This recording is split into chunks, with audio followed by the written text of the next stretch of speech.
Cintas Center in Cincinnati, Ohio, where the Xavier Musketeers have won their last 13 games, and they're off to a rip-roaring 6-0 start this season, and that's accompanied by number 14 national ranking. Tonight they welcome the Auburn Tigers of the SEC, who come in at 3-3.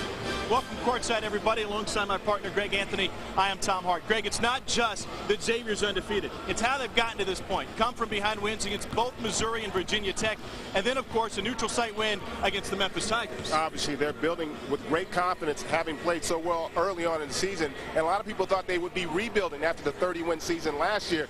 But all they're doing is building on the tradition and the legacy that Xavier has had over the years. And it really starts with a trio of seniors led by Derek Brown. This young man continues in that long line of front court players. Great athleticism. Also, you're talking about B.J. Raymond, very versatile, a slasher, very physical type player. And then the Mr. Do Everything for this team, C.J. Anderson, gives them a little bit of everything, a little bit of scoring on the interior as well as on the perimeter. So versatility and balance has been the key to Xavier's success. You know, versatility is also the key for Auburn's backcourt. Point guard Dwayne Reed, kind of more like a point scorer, isn't he? Absolutely. He's going to have to continue that mode if they want to have success here on the road. Dwayne Reed is lightning quick. He does a great job of changing pace and getting out in the open court and attacking the rim. He's going to have to continue to do that because Auburn has to score in the open court. Plus, he does a nice job of knocking down that perimeter jump shot. Again, another area where Auburn has to be successful. He's going to be counted on mightily if they want to have a chance tonight here against the Musketeers. And, of course, Corvatney Barber is a big guy inside. You think he might be the key tonight? Absolutely. It's all about defensive rebounding. If you're Auburn, you want to control tempo. You want to up the tempo. If he can help them there, they're going to have a chance to compete against Xavier. It's an Atlantic 10 SEC showdown tonight from the Cintas Center. Auburn looking for a signature win. 14th ranked Xavier looking to stay perfect. Tip-off is next on CBS College Sports.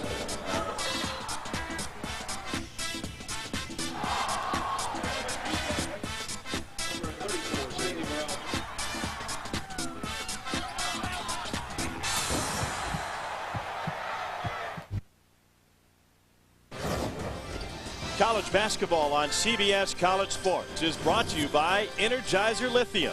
Keep going.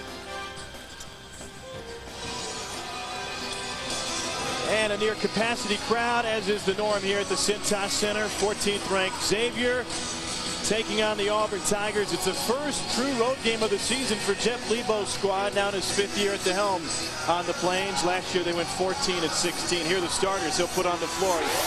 They'll welcome a Cincinnati native to the floor tonight. Quantez Robertson will make the 97th start of his career tonight for the Tigers alongside Reed in the backcourt. It's Tay Waller, a JUCO shooter, along with Corvatney Barber and Johnny Lett. Rounding out the starters for Auburn, and for X, Dante Jackson will run the point tonight alongside B.J. Raymond. Up front, Derek Brown, Jason Love, and C.J. Anderson for head coach Sean Miller, who tonight is looking for his 100th win as the Xavier head coach, trying to play catch-up with guys like Pete Gillen and the late Skip Prosser. Prosser won 148 games over his 7 years. Gillen 202 wins in 9 years at the helm here at Xavier. Well, I know it's been a busy afternoon down on the Plains in Auburn. You get rid of Tommy Tuberville. Your thoughts are on the next football coach. Tonight we'll try to take your mind off that coaching search, and we'll think hoops. It's an SEC crew working the contest tonight. Xavier wins the tip, and Jackson will run the point.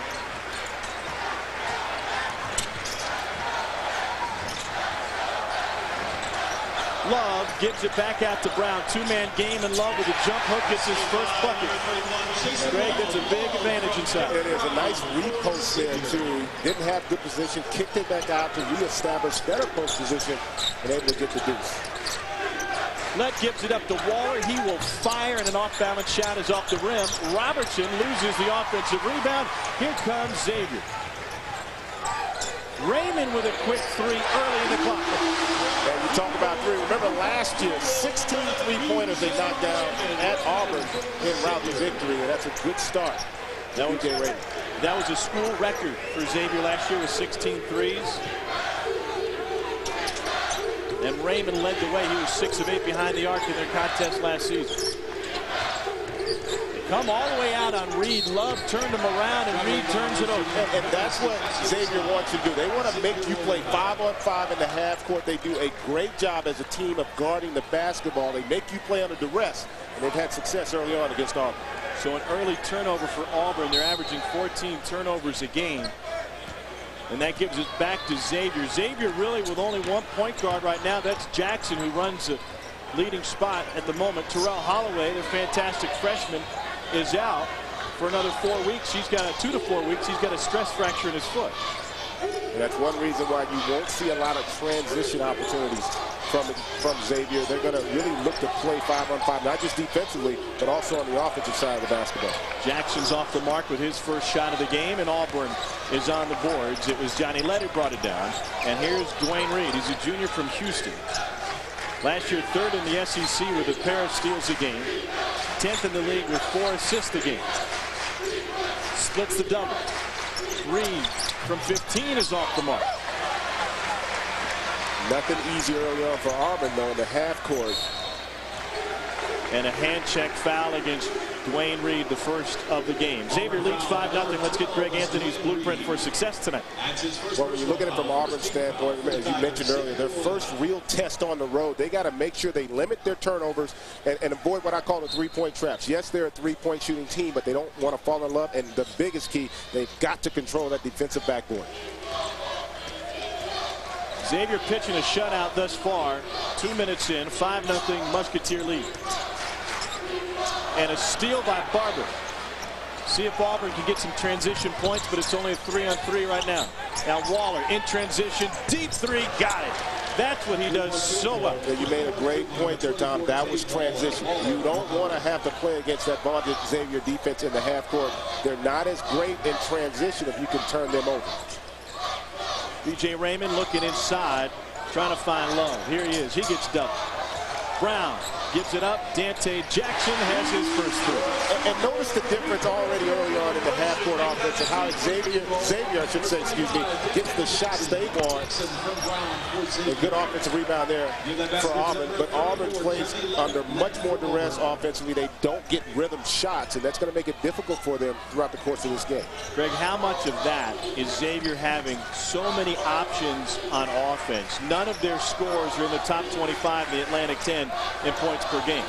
It's a lot has to do with that, but it's also just the overall basketball IQ that they all have. They really play to their strengths. And again, you see that even though he don't make that shot, Derek Brown doesn't knock it down. That was a good rhythm shot. Those are the kind of shots Coach Miller is going to like for his team to take. To the lefty Brown, too strong on the three. Barber inside, another bucket in the paint for Auburn, and so far those Auburn guards getting past that perimeter pressure.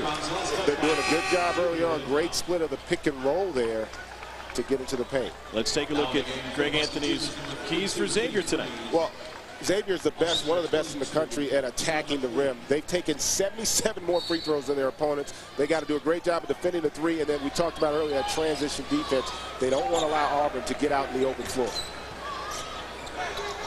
Auburn scored 7 of the game's last 9 points. Xavier has gone to the bench. This is Kenny Frease, and the big fella's off the mark. Here come the Tigers and Dwayne Reed.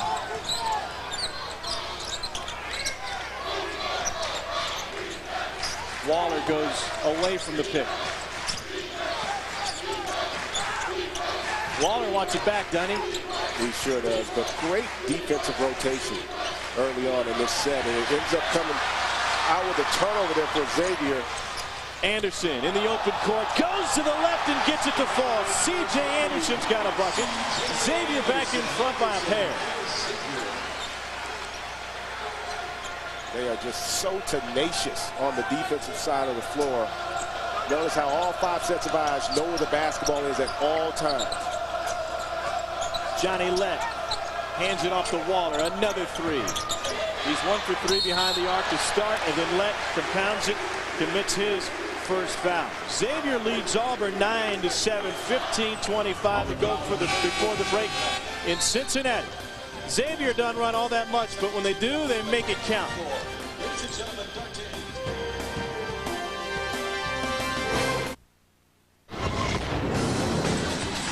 And let's take you someplace warmer down in Puerto Rico in the semifinals of the Puerto Rico tip-off. Seth Greenberg's Hokies had the lead. That was short-lived. And with no time left on the clock, Dante Jackson with a half-court heave, and Xavier with an overtime win against the Hokies, 63-62. Greg Anthony, what was so impressive to you about that last second play? It was about the points. You know, you could see Virginia Tech celebrating right there as if the game was over. But, you know, give a lot of credit to Jason Love. He got the ball out. He got a real good inbound pass that led to that opportunity. Guys make that shot in practice all the time. So it's not total luck for a guy to knock down a half-court shot. Xavier shooting 57% from the floor to start it out. How about the Hokies? They lost in the last second to Wisconsin last week. Last year in the ACC tournament, a foul in the backcourt will go against C.J. Anderson.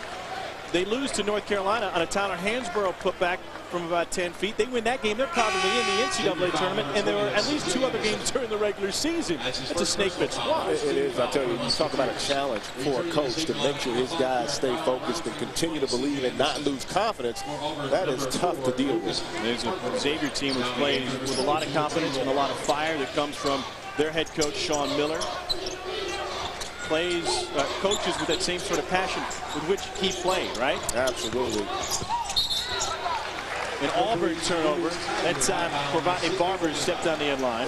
You talk about Sean Miller as a coach and how intense he was as a player, because we played basically at the same time back in the early 90s. And he practices the same way with his teams. I tell you what, he makes sure they're accountable for every possession throughout the course of their practice. Makes sense coming from a former point guard. Jackson gets trapped, gives it up to Jamel McLean, a transfer from Tulsa. McLean throws it away. Tried to sneak it inside to Frease. Now Reed on the break has one rim out. Xavier trying to get out, running again. Brown to McLean. The lob and the finish. And you got to remember, Jamel McLean, very athletic, great patience there. He didn't force that play. Just put it up there. Let the guys go up and lay that in. First bucket for Derek Brown. The high post, Freeze got a hand on it. I just love the intensity that Xavier plays with on the defensive side of the basketball. Yeah, they're going to turn it over at times, not having a pure point guard out there right now, but they're going to make up for it with intensity. Nice move by Robertson, but his pull-up is too strong. And now Freeze on the glass. The 7-footer brings it down. A 3 from the wing. And Auburn gets on the glass and a foul. It was Dwayne Reed who hauled it in. And take a look at a Xavier team, Greg, that doesn't like to run that much, but when they do, they're successful. Well, it's not always pretty, but it sure is effective. They get out, and that's a nice decision made there. Again, ball doesn't really ever hit the floor in terms of the bounce. Just a real good decision. Remember, guys, these are swing players, power forwards, small forwards, run in transition for Xavier. Great versatility with their starting 5. Xavier with 7 points on the break thus far. Auburn did get a 3 in transition, but not a fast break bucket, so to speak. And here's Hargrove into the game. Lucas Hargrove, junior out of South Carolina, had 11 points in their matchup last year with Xavier. Went 3 of 3 from behind the arc. Robertson fits it in. A loose pass to Barber, and Freeze is on the glass. Great post entry there. You got to finish that if you're Corvatney Barber. They're going to need some interior scoring from him. Brad Redford came in at the break. He will help run the point for Xavier. Dante Jackson suffered leg cramps in the last game at home against Miami of Ohio. Didn't play at all the second half, so it was then up to B.J. Raymond to run the point. Auburn has missed its last 4 field goal attempts, and now Hargrove turns it over. It's the second carry that has gone against the Tigers tonight. And a lot of that has to do with being uncomfortable right now if you're Auburn out on the floor. Again, remember, they haven't been on the road yet, and they're going against a team defensively as intense as anybody they're going to face in the SEC. So Coach Lebo knows he's going to have his work cut out for him to get his team to just settle down, because as bad as it is early with the turnovers, you know, 4 points down early, it's not bad. Xavier's not going to run away with this and put 80 points on the board. They're not that type of team offensively. They just want to grind it down. Auburn shows a little bit of pressure here. And Redford brings it across. Here's Freeze now. Sean Miller. Greg has a team up by 4, and he's already gone 3 deep on the bench. He's going to use a lot of guys here early in the season to see what his best mix and matches are. Definitely, and remember too, without having that true point guard and the way they get after defensively, that intensity, they need fresh bodies out there. And great defense. I tell you what, Auburn early on in this game has done a good job defensively, not just only of making Xavier play under duress, but also turning them over. And here it is, a tie-up underneath. Rasheem Barrett got his hands in there along with Johnny Lett. And Rasheem Barrett's a guy, if you're Auburn, they're going to want to have him play. Guy averaged almost 14 points a game last year. He's only made one field goal. He's been dealing with a pulled groin and has just not been able to get any kind of rhythm going offensively. And they're going to need him to make an impact in this game. Trailing by 4. 12 minutes to go before the break. Barrett pulls it out. Quickly inside to Lett. And Lett with the finish off the glass. There is great patience there by Auburn. Extend the defense and then drop it down the middle to get the easy finish. So here's Redford running the point. Redford is just a freshman. Once again, they're without Terrell Holloway for at least the next 2 weeks, maybe the next 4. They're hoping he can come back for that big matchup on CBS against Duke. Jackson with the 3. Second 3 of the night for Dante Jackson. He's got 8 on the year now. And that was a big one just to get a little bit better flow offensively for Xavier. The strip by Dante. 2-on-1. He's got Brown in front. Here's the lob. Great defense to back up and keep Brown from getting up. It was Quantez Robertson who pulled back on Love. It's a 14-9 lead for Xavier thanks to big buckets like this from Dante Jackson.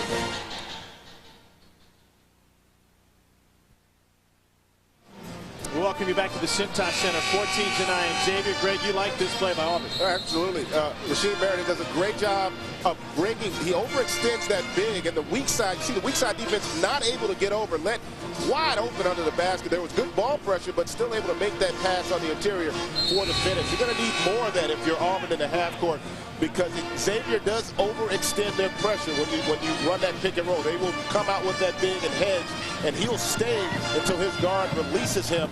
And if you're patient offensively, if you're Auburn, allow him to come out, make that quick pass. You're going to have those post entries for opportunities on the interior. Johnny Lett's been perfect so far. The Mobile native 2 for 2. Only averaging 3 points a game. Auburn's brought Tay Waller back in the game. He's a 3-point threat. And Frankie Sullivan, fantastic freshman, is on the floor as well for the Tigers. And Robertson, the Cincinnati native, dribbled it off his foot. Not something you want to do in front of family and friends. Not at all. And that's another play. You're seeing Auburn run a lot of pick and rolls. And Xavier is going to continue to extend with the big on that pick and roll until you can consistently beat that. And I don't think that you're going to see Sean Miller's defense change much in this game. Brown inbounded right in front of us. We get an up-close look at these gray uniforms that Xavier is wearing here tonight. They haven't worn these gray uniforms since they lost at home to Tennessee a couple of seasons ago. Trying to get them to be good luck unis once again.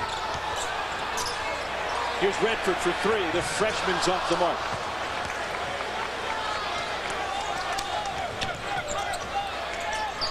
On the other side, Auburn gets one to go. And there it is right there. Frankie Sullivan in transition. You're going to get opportunities if you continue to control that defensive backboard as Auburn has. And they've also done a good job of keeping Xavier off the free throw line. By the way, that loss at home to Tennessee is the last time Xavier has lost at home. They won 13 in a row. And now Derek Brown hits his first 3 of the night. Still bothered by that ankle injury. How long does that stick around? I tell you, the high ankle sprain, you can have that for a couple months, really. And talking with Coach Miller about it, it's the first time this young man has ever been injured in his career. So, and how about the 3-point shooting? Really about both teams early on in this game. 3 straight 3s. It's the first bucket for Quantez Robertson. A Cincinnati native. He was 20-1 as a high school senior here in Cincinnati. Spent a year at Laurinburg Institute, where he was one of a host of D1 signees. Coming out of his prep school, and Barrett is on the boards.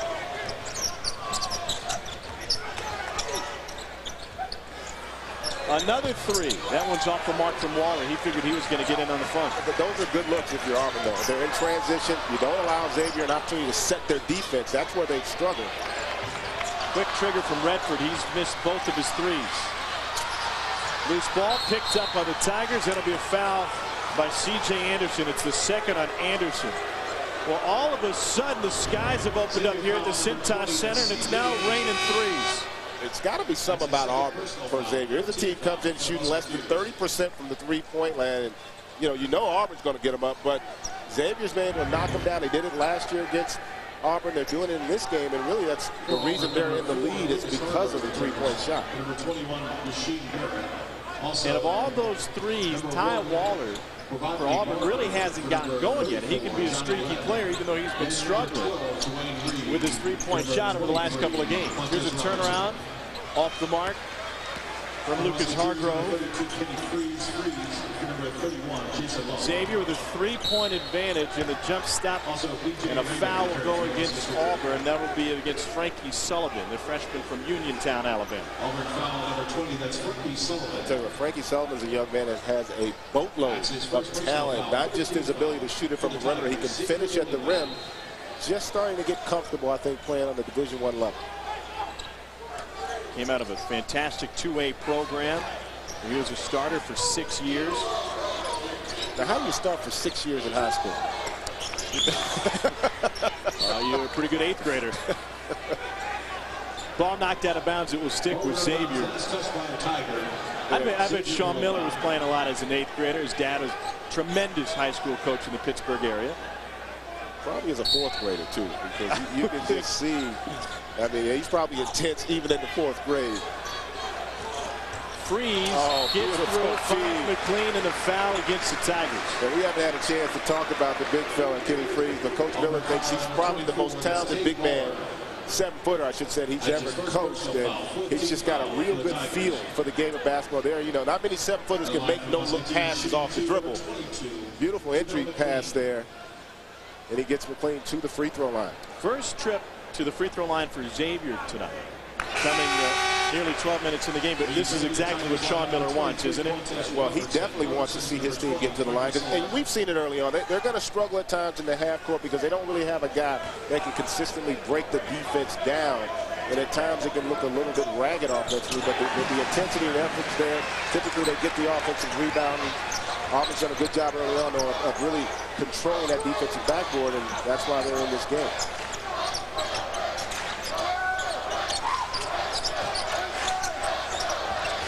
Here's Robertson at a Withrow High School, where he played for a former Xavier Musketeers, Steve Gentry, who's a point guard here back in the mid-90s with guys like Brian Grant, Aaron Williams, and Michael Hawkins. Boy, they've had some talent come through this program, haven't they? They have. I played with Brian and with Aaron. Brian Grant and Aaron Williams, both great players. Dante Jackson turns it over now. One point guard, not happy with the point play. He's getting this far, but still the Muskies by 5.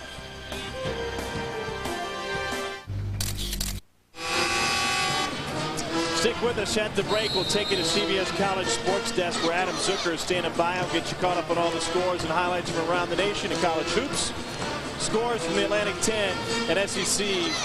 And so far tonight, Greg, the turnovers hurt Xavier, and this is not what Sean Miller wants to see. Well, it's really been the Achilles heel all season long. Remember, no point guard. They're averaging 16 a game, which is a lot when you're a half-court oriented team. And it's really led to a lot of opportunities for them to get out and score, Auburn, that is, in the open court. These teams have combined for 13 field goals and 12 turnovers tonight. Here's Barber. Good-looking jump hook, and he's got another bucket. 4 points for Pravotny Barber, the senior out of Manchester, Georgia. That was a great post feed, too. That, you know, don't discount the importance of being able to hit your bigs in rhythm on the post and allow them to go right into their offensive moves. Barber's been playing tough lately, had to come off the bench in Auburn's loss to Dayton because of a broken nose that he suffered in practice on November 26th. He tried one of those Phantom of the Opera masks. He tried it for about 3 minutes, and the shoot-around said, this isn't going to work. I'll just get out there and go face first, put my nose to the grindstone and see what happens. It's already broken, so not much else to worry about. I don't think he lost a modeling career over that situation. That's his second personal foul. Second foul on the point guard, Dwayne Reed. Auburn has hit 7 of 16 from the floor. Xavier with 7 fast break points. Both teams have turned it over a half dozen times. Auburn sitting in this game trailing by 3 with 7:20 to go before the break. McLean looked inside for a moment. They're trying to get the 7-footer Frease involved.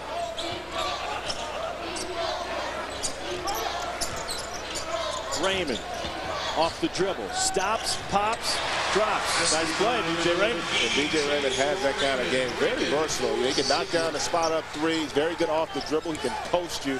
Versatility, that's really the staple of Xavier's basketball team. Here's Reed on the other side. Xavier went on a run to the Elite Eight last season, their second this decade. Raymond led the way against West Virginia. He was a clutch player, scored all 8 of his points in the overtime period, and had 2 threes in the last minute and a half of overtime to help Xavier to the win over the Mountaineers. Here's Xavier, though, getting sloppy again. Well, this is good ball movement on this side. This is good ball movement. He denies the post entry there. He felt comfortable being able to take his man off the dribble, B.J. Raymond, and he knocks down that baseline jump shot. But you talked about it. Turnovers, the 2 things that have allowed Auburn to stay in this game. Their ability to turn Xavier over and also to control that defensive backboard. No second chance points early on here for Xavier. Teardrop goes for Reed, his first bucket. Greg, I want to get your feeling on this. This is a Xavier team which plays great defense, typically plays kind of a slow-down style. Raymond inside, gets free. Don't they need to value their possessions more so than teams that like to get up and down the floor? Well, it's tough. It's like playing football without a quarterback. You know, it makes it tough, and that's what they're doing and having to deal with it. And Sean Miller, I talked with him at practice yesterday, and he said, look, it's going to be a struggle for us offensively. They don't have that point guard that can initiate and get them into offense, so it makes it tough. But they do have a lot of weapons on offense and guys who can find each other. They do, and as bad as it is at times offensively for them, they still have a great culture here of winning. So, you know, you talked about it earlier, they've been down in a lot of games. And you think he's intense, Sean Miller? You think he's a little fired up right now? And, you know, the beauty of this is, folks, he knows that his team's going to do this because he knows without a point guard at times it's going to be difficult for them offensively. But he still will not allow them to make excuses in terms of their effort and their intensity. And I think his team really responds to him. That's why they've had such great success here over the last several years. Now in his 5th season as a head man here, they've got him locked up now through 2018. Barrett walked it. And every time you turn them over, Xavier comes back and forces you into a turnover. And we talked about Barrett earlier. They really need him to get a feel. You can just see the timing's not there. And when you've been out of competition as long as he has, it really makes it difficult. And then to have to go on the road and play against a team like this in front of a crowd like this, got to be a real challenge for Auburn early on. We mentioned earlier that Rasheem Barrett only has 1 field goal this season. Greg, he had in the last game last year in the SEC tournament against Vandy, he had 20 points against a good Vanderbilt team. That shows you the disparity in a healthy Rasheem Barrett and a banged up Barrett. And he was SEC Player of the Week last year. So you know the talent's there.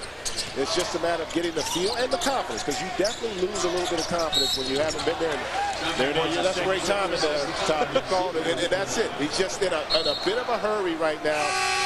It was the right thing to do. If he could just slow himself down a little bit, he'd be able to make that play. Jason Love returns for Xavier. Brad Redford takes a seat on the bench. So does Anderson, and they'll bring Kenny Frease, a 7-footer from Ohio, back in this game. But Anderson did come out, pardon me. Was having a last-second chat with his coach, Sean Miller. There's B.J. Raymond. Now, this is probably, I think, Xavier's best team with the roster they have. They don't have a point guard. When they got Anderson out there and Jackson and Raymond on the perimeter, those guys all have great versatility. Now, they're not going to blow by you off the dribble, but they typically make good decisions. And then with Love and Brown on the interior, 2 guys who can score, they're back to the basket.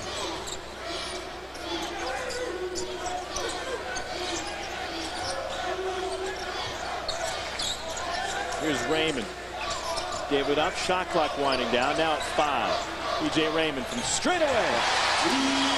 And that was a quality possession. Good ball movement. Auburn went to the zone there, and it didn't really dissuade Xavier from what they wanted to do offensively.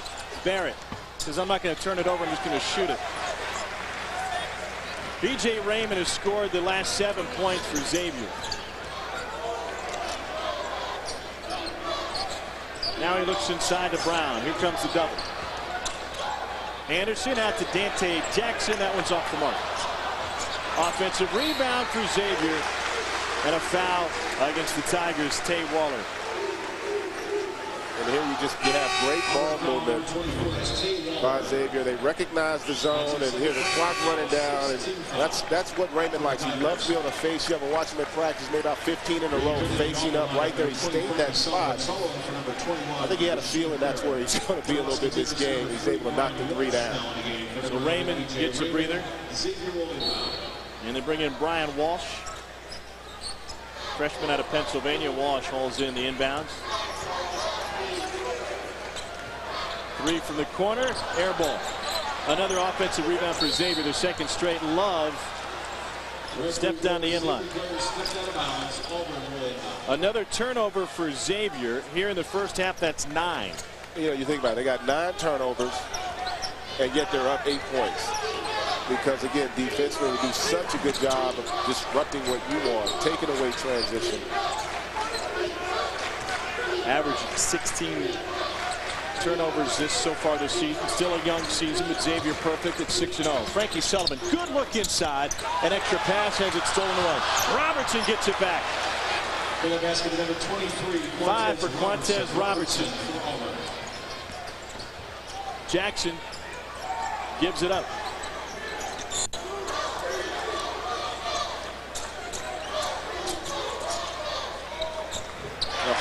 Jumper is good for Derek Brown. I tell you, that's so difficult to guard when you got a power forward that can face you up at the 3 and then take you off the dribble. A little step back jump shot. Brown 6'8". He was a first-year starter last year. Started all 37 games for Xavier. We talked a little bit about some of the pieces that they lost. But boy, they bring back guys who have a lot of minutes when you consider the fact that Xavier went all the way to the Elite 8. There's Barber inside in 1.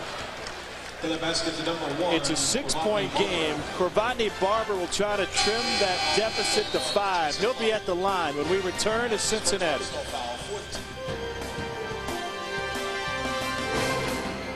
Time now for our icy hot injury report. And we talked about the point guard situation. How about freshman Terrell Holloway, who was so key down the stretch against Missouri? 10 for 10 from the free throw line in the last 5.5 minutes. He's expected to be out 4 weeks. They hope to get him back on December 20th. That's when they take on Duke. They're also without a couple of other guys, including Jordan Crawford. He's a transfer from Indiana. There was hope that he may be able to play immediately. Instead, he'll have to sit out a year as a transfer. Same thing with Eli Holman, an Indiana transfer at Detroit, and Armin Bassett at UAB. Probably the same situation for Mike Davis's squad, even though it hasn't been announced. That Xavier-Duke game is going to be a good one. You love the way that Duke plays basketball. They play hard, so does the Xavier team. It's going to be a great matchup because I think Duke defensively is the best team in America. I just don't think anybody extends their pressure and defends all positions on the perimeter any better. Nobody plays any harder than the Duke Devils. Impressive win last night at Purdue. They just really demoralized the Boilermakers on their home floor. That'll be a CBS game at the Meadowlands between Duke and Xavier. I mean, Xavier already has a quality win against Memphis. John Calipari told Sean Miller after that game, if you would have beat us by more, you'd be a top 10 team. But you couldn't do it, so now you're sitting there in 14. But if you really wanted to impress people, you would have just hammered us down in Puerto Rico in the championship game. And I'm sure Sean Miller would have taken the anyway to get it. He's just happy to get that notch on his belt because what an impressive win. Neutral Florida beat a Memphis team. National runner-up last year and still very loaded. Expected to win that Conference USA title this season. So definitely a confidence builder for Xavier. Here's a steal by Love.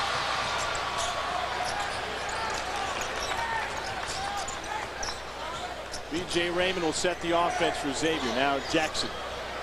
Love has the mismatch. Now they get Barber back on him. They swing it around and Love walk with it. Another turnover. It is the 11th turnover the first half against Xavier.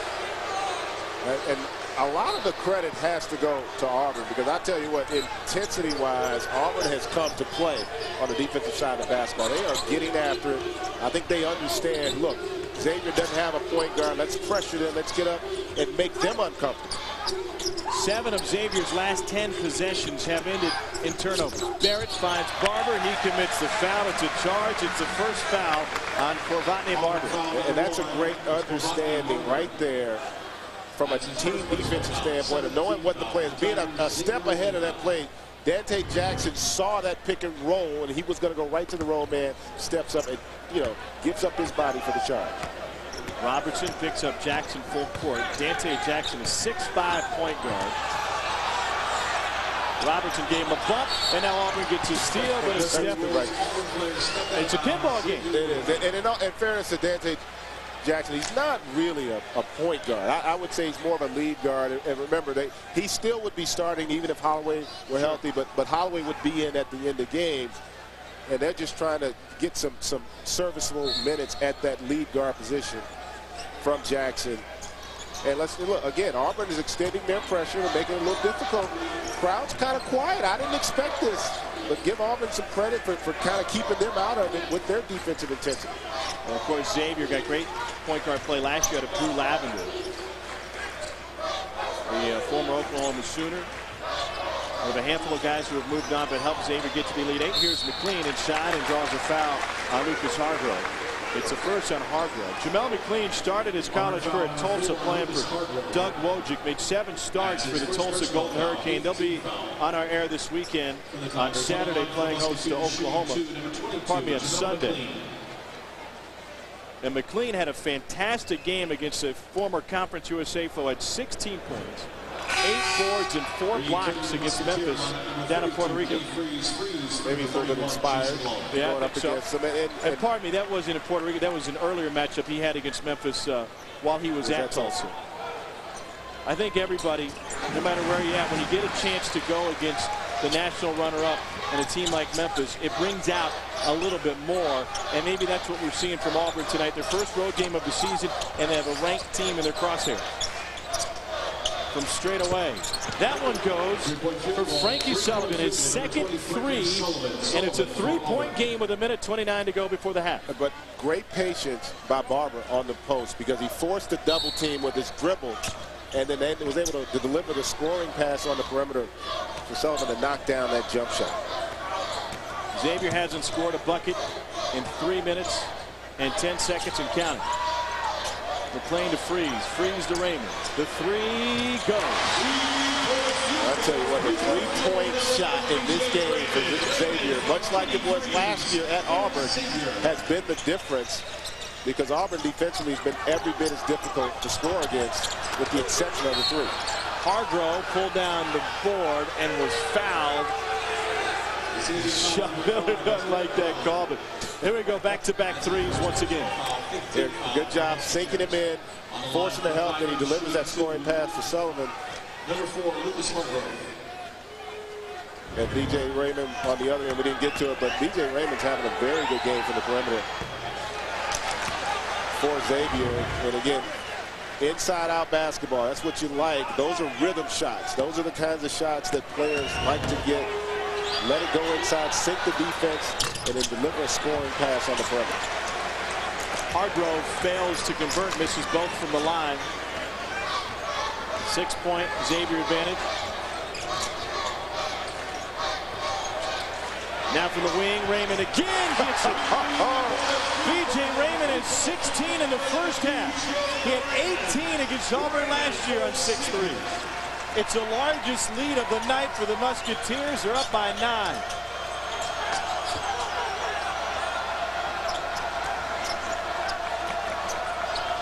Sullivan was a tremendous scorer in high school. Here's Barrett to the baseline. Gave it up. Shot clock at 10. 7-second difference. Robertson jumped. Charged. Fuentes Robertson with his first foul. Xavier get a chance to add to their lead with 11 seconds left in the half. Jeff Lebo says, pass the ball, and he was wide open. Yeah, Robertson made a bad decision there. He dribbled right into that charge. He just put his head down, and again, frustration, and credit Xavier's defense. That intensity they displayed there, everybody was in sync defensively. They were not going to give up an open shot on that possession. Musketeer lineup, number 12, Redford. Brad Redford returns. Redford for number 22. He replaces McLean. Brown will pull the trigger on the inbounds now.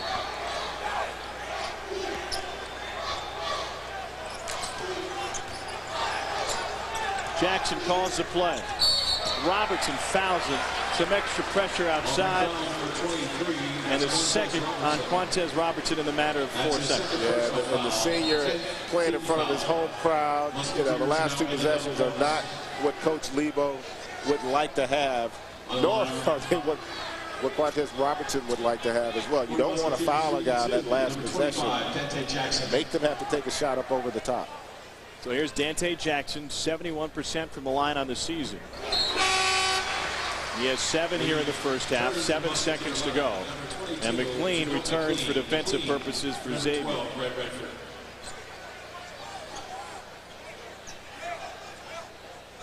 I'll tell you, Sean Miller doesn't miss anything out there on the floor. That guy is so intense. He plays every possession as a coach like it's his last, and I think that really has worked well for how his team attacks. Clock running down. Robertson didn't leave his feet. Gives it up. The 3 would have counted, but it's off the rim. Xavier closes the first half on a 9-0 run. B.J. Raymond, 4 of 5 from behind the arc. The rest of the team, 2 of 8 from 3-land for Xavier. That's the end of the first half. With a score, Xavier 37, Auburn 26. We'll send it to New York. Adam Zuckers with CBS College Sports Desk. That's after this break.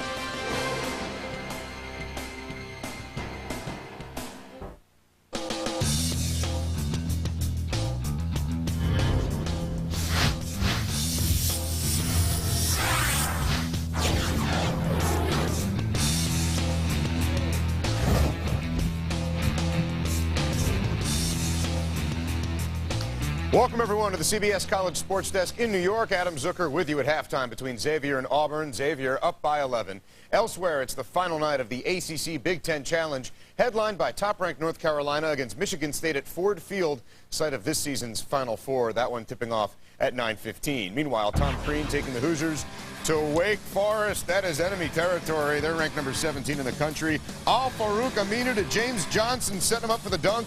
Demon Deacons up 9-3. Then Wake up by 7 when Johnson forces the turnover, gets it back, and slams it home. Deacons up by 9 there. Then L.D. Williams from distance. L.D. long distance, and the Deacons up by 9. And then Ishmael Smith setting it up for Williams, closer to the basket. Be patient, Indiana fans. Wake Forest with the lead, 61-42. Midway through the second half, Indiana next faces Gonzaga. Williams having a nice game, 14 points thus far. Also shot 64% in the first half. Penn State against Georgia Tech. Yellow Jackets looking for a win at home against Penn State. Iman Shumpert for 3, and the Yellow Jackets tying things up at 25. Penn State trying to answer. Danny Morrissey from deep. Nittany Lions back up by 2. 4.5 to go in the first. Stanley Pringle. Nice fadeaway jumper. The Nittany Lions back up by 1. And with about 90 seconds left in the half, Morrissey taking it for a long 2. And the Nittany Lions took a 5-point lead into the locker rooms. Since then, let's see what we've got. Penn State hanging on right now by 1 point with 11.5 remaining in the game. Pringle getting those hard-to-reach chips. He's got 13 points thus far. Maryland coming off losses of over 20 points against Georgetown, and Gonzaga facing Michigan, and Deshaun Sims with the big finish. We're tied at 12. Next possession for the Wolverines. Kelvin Grady with the 3, and the Wolverines make 3 their lead. Later in the first, Michigan up by 4. Shepard, Javon Shepard to Sims one more time from deep. Wolverines up 32-25 at that point. And in the second half, it is a 2-point Wolverines lead on the road. Sims with 10 points, 5 boards. Manti Harris with 9 points. Grievous Vasquez with 13 and 9 for the Wolverines. Last night, Duke remaining perfect all time in this Interconference Challenge for Coach K. Came in 9-0 at Purdue, 2 top 10 teams. Nolan Smith gets the outlet pass off the loose ball and finishes in style. Duke up by 8 on the road at the half. Then Kyle Singler takes over in the second half. draining the three here. He had 20 points and 12 rebounds. His second double-double of the season, had just 4 all of last year. Another deep three as he puts Duke up by 20. Oh, yeah. Under 2 to play. Singler going to get a little closer to the basket. Splits the defense as Duke wins by 16 on the road. Miami needed a full game from Jack McClinton against Ohio State Tuesday, draining 4 three-pointers, including this one early on. 12 points midway through the first half, but then watch as he tries to slap Anthony Crater and gets ejected. Crater had been in his face for the past 30 seconds of the game up until that point. Miami had been up 12, only up 2, when Lance Hurdle hits that desperation 3, beating the shot clock. Miami up by 5. But here come the Buckeyes, already with a lead when Jeremy Simmons drives and lays one in. Buckeyes up by 5, and with 5 to play, Hurdle loses the ball. Evan Turner stealing the 360 to finish. Ohio State wins 73-68. Major college football news that you Auburn fans probably already know about when we come back to the CBS College Sports Desk in New York. At Xavier University, growth doesn't just happen inside.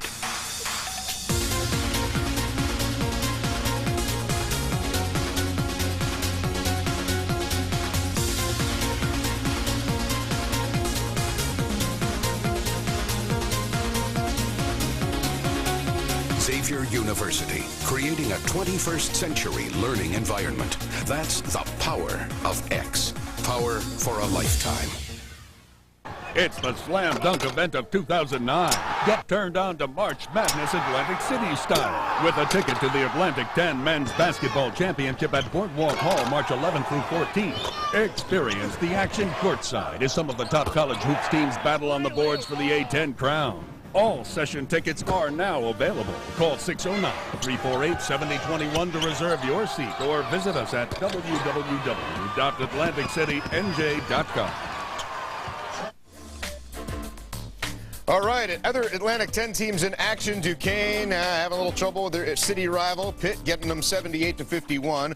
Rhode Island with the lead on the road at Northeastern, 80-66. Rhode Island beating Penn State a couple weeks ago.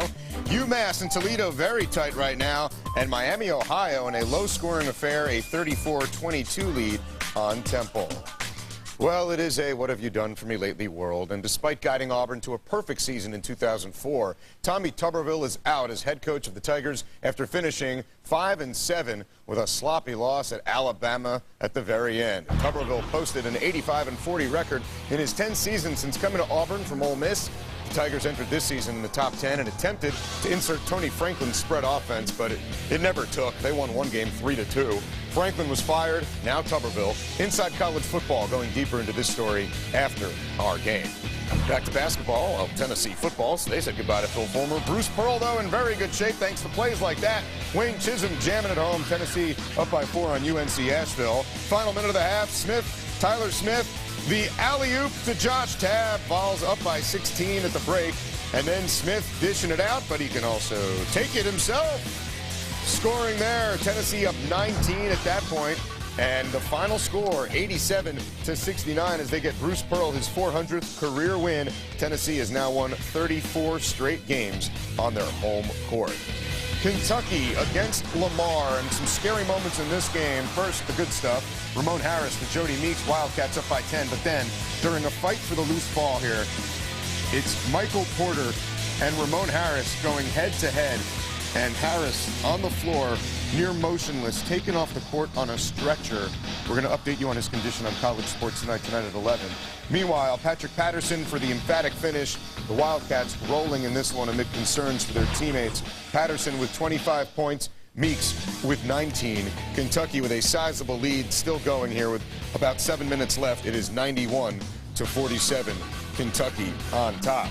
Meanwhile, Cornell went to the locker room with a 5-point lead on Syracuse, but Syracuse has rallied back, and the Orange right now lead 82-74 with about 2.5 minutes left in this game. Johnny Flynn with 24 points right now as the Orange tries to hold off the Red. All right, on the women's side, number 2 North Carolina against Ohio State. Jessica Breeland's first game hits the rainbow three-pointer. And then following her own shot for the basket, later on, Breeland posting up, takes it to the hole, 21 points in the first half alone. Ohio State, though, not backing down. Samantha Perhalis behind the back to Jontel Lavender for the basket. Buckeyes down 4 at the break. And then Perhalis, the dribble again to Lavender. The pass, a close one brewing here.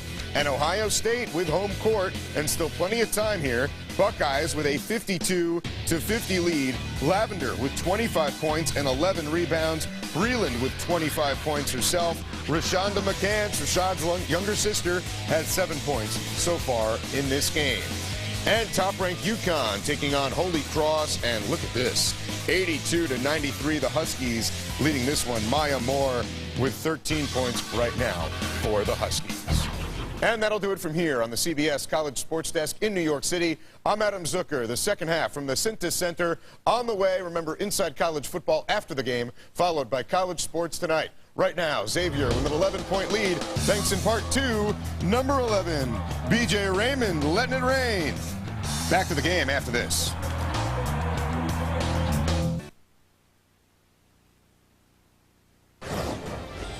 College basketball on CBS College Sports is brought to you by Icy Hot. Gets icy to dull the pain, then hot to relax it away. Welcome back to the Cintas Center. Xavier leads Auburn 37-26. Auburn's looking for a little magic. Xavier looking for a point guard. We've got them both in the same place.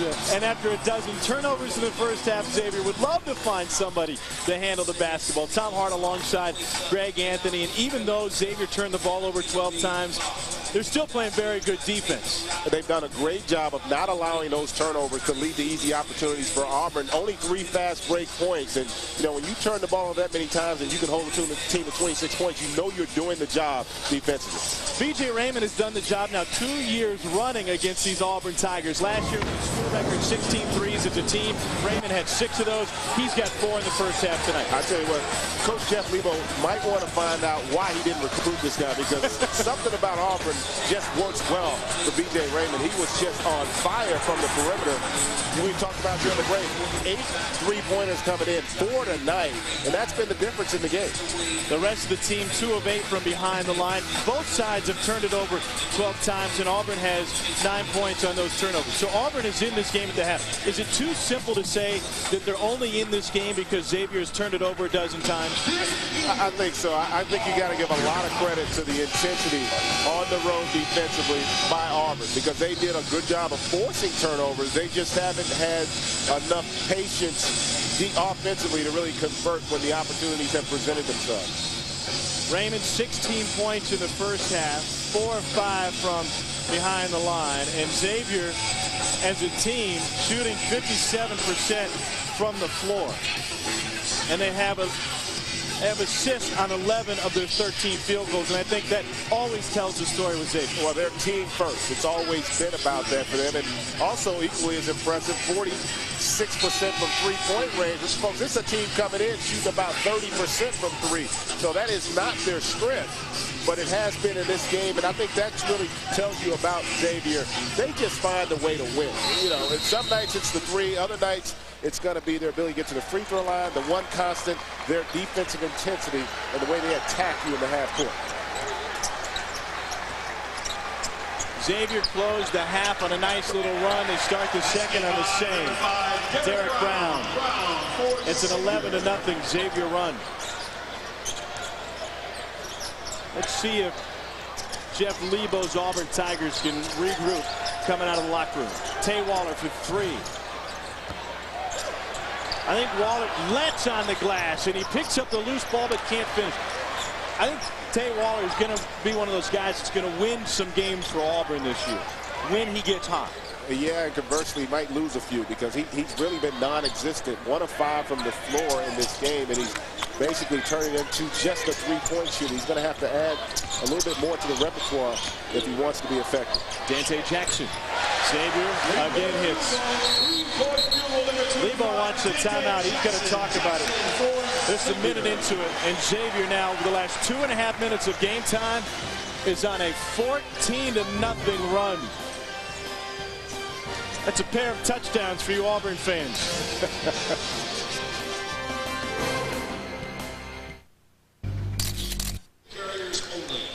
Well, the halftime chat didn't work for Jeff Lebo in that last timeout. He tried to get something across to his team.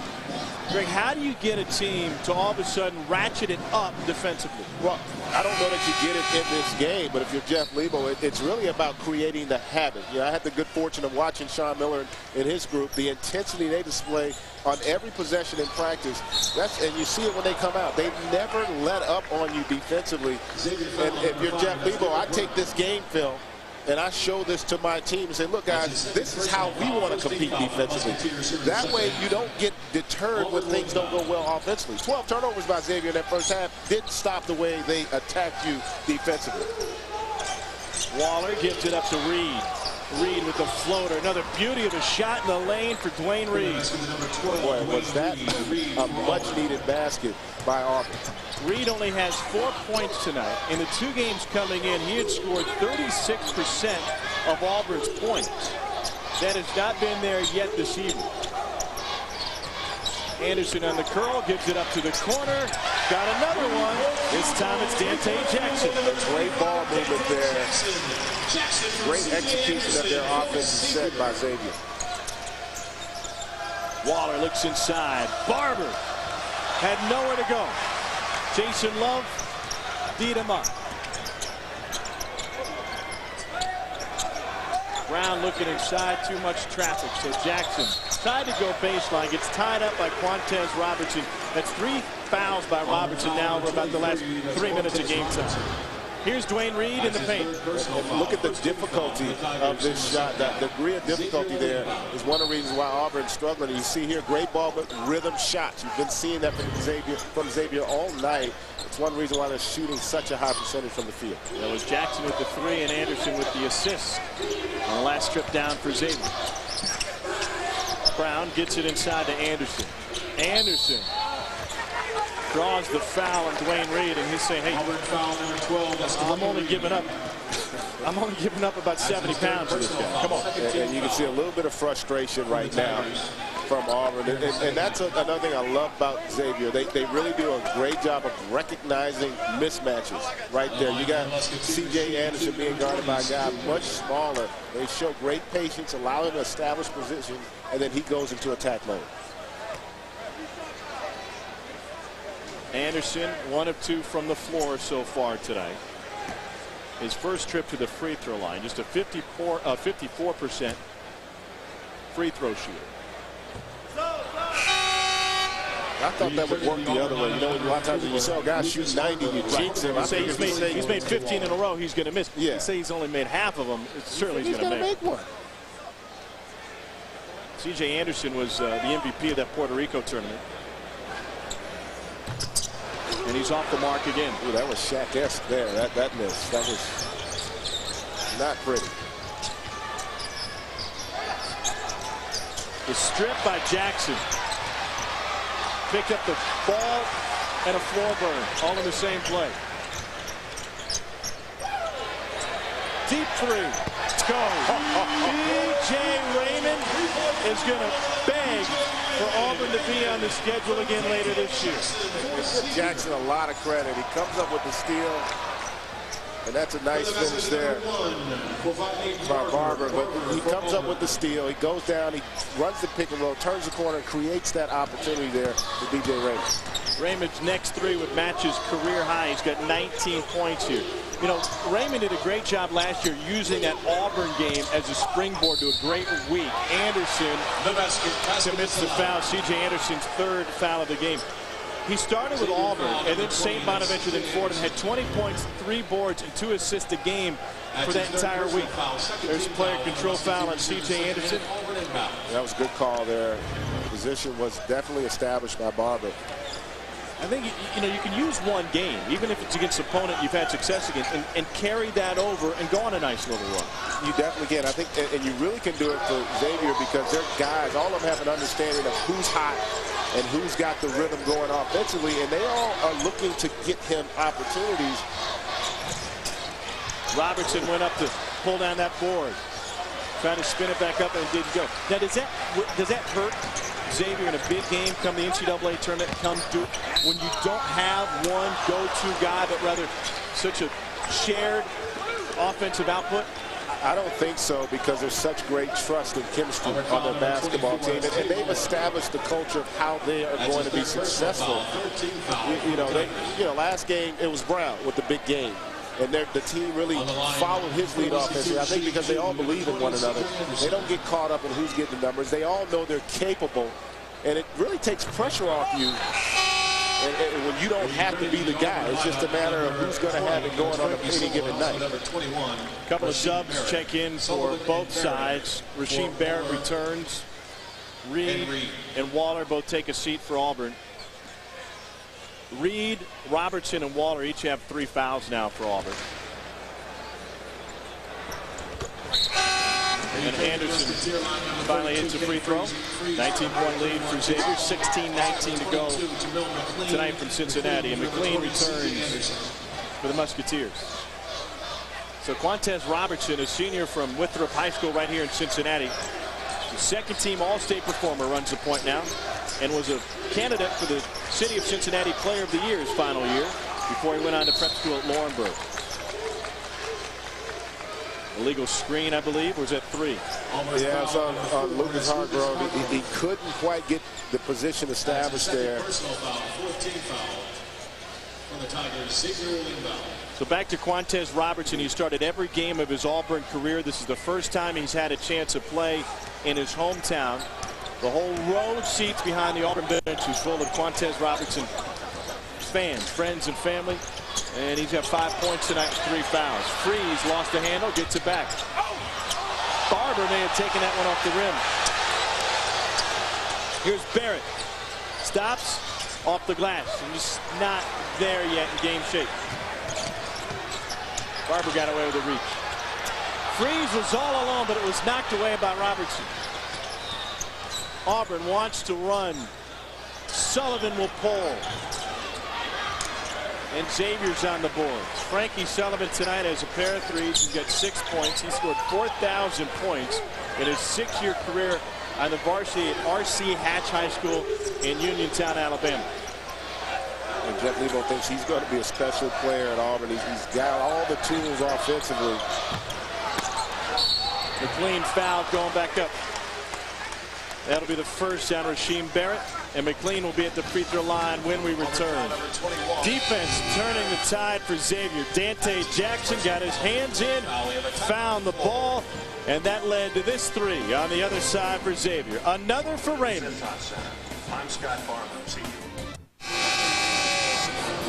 Tonight at the Cintas Center, it's a homecoming of sorts for Quantez Robertson. His family watching behind the Auburn bench. His mother Monica in the building tonight. And Quantez playing high school ball against C.J. Anderson, who's at Winton Woods High School here in Cincinnati. They've got some. Oh, they act like they don't even know each other right now. Well, I don't think. Never heard of you. You got 20, I got 23. Yeah, I don't think they're real happy with one another right now. And Robertson's not having the homecoming he'd hoped for. 3 fouls, 5 points. You ever do that? You're playing against a guy and you know him. You may know him pretty well off the court. You know him by name. You get on the court and you only refer to him as his number. Oh, yeah. Yeah, 22. You got 20? Yeah, never heard of the guy. I got 22. Well, you don't even want to acknowledge the guy right now, especially with Robertson obviously not playing as well as he'd like, but he's the Iron Man of this team. You know, he's leading them in minutes. He played 19 in that first half, and other than a few turnovers, he's played reasonably well. Quantez Robertson is 3rd in the nation at 35.5 minutes a game. I mean, that tells you a little something about what they expect and how important he is to this team. Personal foul, 13 foul for Musketeers. He started every game of his college career at Auburn. The line for the Tigers, shooting 2, number 21, Rasheem Barrett. Here's Rasheem Barrett. Started every game last season for Auburn. And that's a positive sign. A lot of times when you're struggling offensively and your timing and rhythm's not there, which is the case with Barrett, you know, getting to the free throw line, getting a couple free throws to fall, that's the first step oftentimes in you getting that rhythm. Because obviously this is a disappointing performance thus far for Auburn, but they got a lot still to play for this season with the SEC conference starting up here in a few more weeks. Barrett is 25th in school history with 1,071 points in his career. He now has matched his season total to date. He has 4 points this year through the first 6.5 games for Auburn. Sullivan knocked it away. Barrett came up with it. Sullivan, no look to Barber. For a guy who scored a lot of points in high school, Sullivan's got great touch on his passes, but they couldn't finish.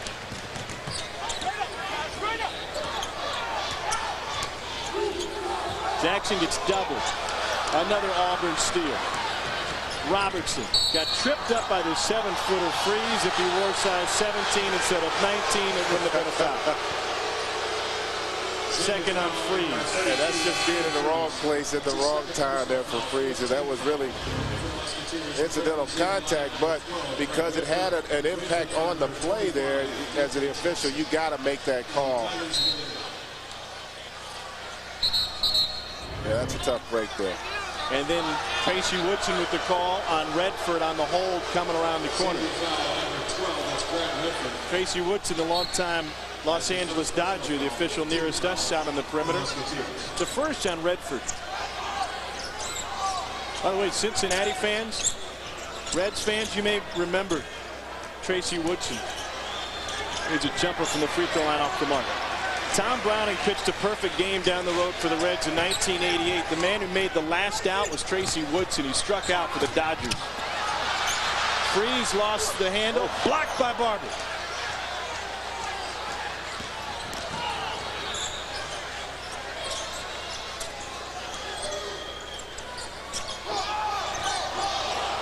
Good move by Barber. I love how they reward the big guy for the great defense. Blocks the shot, and you go down and reward him with a nice touch on the post, and he's able to finish.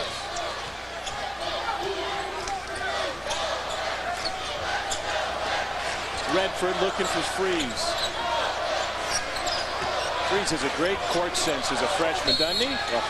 And he draws the foul from Brendan Knox. Now, if you're Auburn, this is what you want to see more of. Utilizing that athletic ability there. He doesn't block him once, gets him twice, and it runs the floor, establishes great post position, nice reverse pivot there, little baby jump hook, able to finish. You know, I like what Barber's doing. He's competing. You know, he's playing like they still have a chance to win, and that's what you want in terms of leadership. You know, it's no knock on Auburn to be down on this Xavier team. It's a very good basketball team. There's a reason they're 14th in the country. Barber, no stranger to blocks. He had 7 swats against Winston-Salem State in 2006. And then, of course, last year, missed a good chunk of the season. He missed being granted a medical redshirt by 6 minutes. Got hurt in the 10th game, 6 minutes in. If it would have been game number 9, he would have been granted another year. That's unfortunate, too. I was going to make the comment about, you know, the adrenaline plays, the block shot, the charge, the three-pointer, and the slam dunk. Those 4 plays are the plays that do the most to inspire a team and get you fired up and getting after it. Auburn's looking for a bit of fire here tonight. Their first road game of the season. 3-1 at home. 0-2 on neutral site. They played in a tournament in Chicago where they lost to Dayton. And Dayton has a promising season ahead in the Atlantic 10, even though the Flyers went 0 for 24, an NCAA record for futility from behind the arc. 0 for 24, Greg. And won. That's unbelievable. You know what? I give them credit for their ability to keep shooting. And speaking of, Brad Redford with his first 3 of the night. That was NBA range there. And that's something that young man can do, is score the basketball. Commits his second foul on the other end, but here he is on offense. Take a look at how deep he is. I mean, that's hard to feed the post from there, much less be able to knock down the 3. You can feed the family from there. Well, you sure can. You can shoot it that consistently. You can feed a few families. Redford got a hand in on Reed. Sullivan feeds Barber. Barber goes over that shoulder again, and he gets tied up by McLean. The last few possessions, you're starting to see Auburn execute their offense a little bit better now. I think the intensity has probably dropped a little bit from Xavier's standpoint. They're starting to rotate a lot of people in. But if you're Auburn, you got to continue to compete and really try to focus on playing with purpose. I think that first half towards the end, they got away from doing that. And Sean Miller's probably, I won't say he's concerned, but I'm sure he wants to make sure that intensity stays high for this last 12-minute stretch. Barber's off the mark from the free throw line. A couple of subs return for Auburn, Barrett and Waller. Waller and Barrett for Hargrove and Lynch.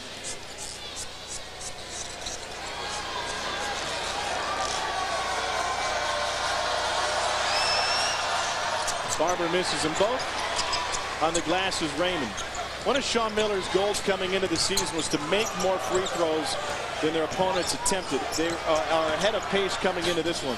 But tonight, they've made 8 free throws. Auburn 3 of 12 from the free throw line. So just off the mark. But the point is it all about aggressiveness on the offensive end? What a feed from McLean! What a play!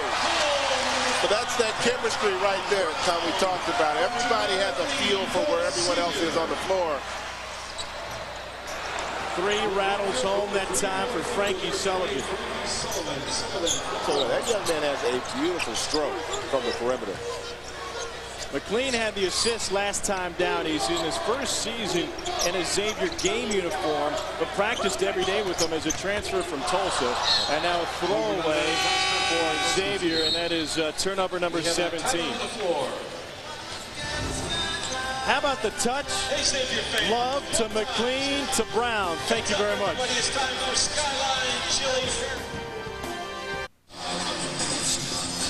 We're breaking new ground here as we look towards the top teams. Greg couldn't decide on 5, so we go with Greg's top 6 teams in college hoops. Well, we got to start with everyone's number 1, North Carolina. UConn's a team that I think is probably the greatest chance to unseat them. Duke, how impressive were they last night against Purdue on the road? They continue to impress. I think they're going to be there. Pitt, Gonzaga, and I got to round it out with Oklahoma. Blake Griffin right now, I think, leading candidate for Player of the Year. He has just been as good as you could be on the collegiate level thus far. Pair of Elite 8 trips for Xavier this decade. So the question is, where does X factor in? I think X will be a factor come the NCAA, simply because they're going to only get better as they start getting their point guards. They get Holloway back. He's going to give them some stability at that position. Redford, the young man's going to, I think, continue to improve. They got a lot of young players that are still learning Sean Miller's system, and they've already had a lot of success against quality opponents. Here's McLean. McLean's former team Tulsa will play host to Oklahoma this Sunday on CBS College Sports. They're number 6 team, and that'll be a good matchup for Doug Wojcik's squad, who had a great run in the postseason last year. How about the newcomers and the fresh faces for you? Well, there's a lot of great young talents around the country, and you know, one of the guys that I really enjoyed at Louisville, although they had that big loss, Samardo Samuels is special. Al-Farouq Aminu, what a player this young man is. Willie Warren doing a great job complimenting Blake Griffin. Drew Holiday is going to get better and better. Kemba Walker, I mean, this guy basically playing A.J. Price at the point. He has just been instant offense and activity for them. And then Tyreek Evans is a young man still trying to figure out exactly what he's going to be, but there's no question about his overall ability. Again, this fresh face class, not as strong as last year, but there are some very impressive players. I don't know that you're going to see a lot of these guys jump into the NBA next year, but I think after their sophomore season, you're going to see that jump made. That's good for college basketball. That is good. It's very good. Dante Jackson for number 11, BJ. Dante Jackson returned to the game for Xavier. Remember, he only played a half last time out against Miami of Ohio. Was struggling with cramps. Tay Waller's off the mark again.